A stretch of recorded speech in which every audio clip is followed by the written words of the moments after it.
രാജ്യാന്തര റബ്ബർ വില 300 രൂപയിലേക്ക് കുതിക്കുന്നു. റബ്ബർ ഉൽപ്പാദനത്തിലുണ്ടായ കുറവും ആഗോള മാർക്കറ്റിലെ ദൗർബല്യവും ക്രൂഡ് ഓയിൽ വിലയിലെ ചാഞ്ചാട്ടവുമാണ് രാജ്യാന്തര വില വീണ്ടും ഉയരാൻ കാരണം.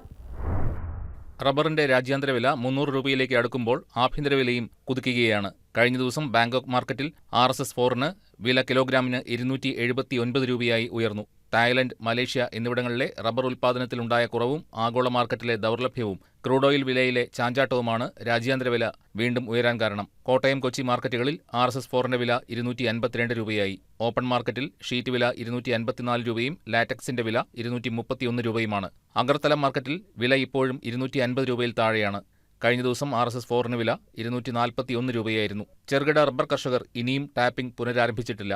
വലിയ തോട്ടങ്ങളിൽ മാത്രമാണ് ടാപ്പിംഗ് തുടരുന്നത്. കനത്ത ചൂടാണ് ഇത്തവണ റബ്ബറിന് ദോഷമായി മാറിയതെന്നും ഉൽപ്പാദനം തീരെയില്ലെന്നും തോട്ടം ഉടമകൾ പറയുന്നു. News desk KCV news.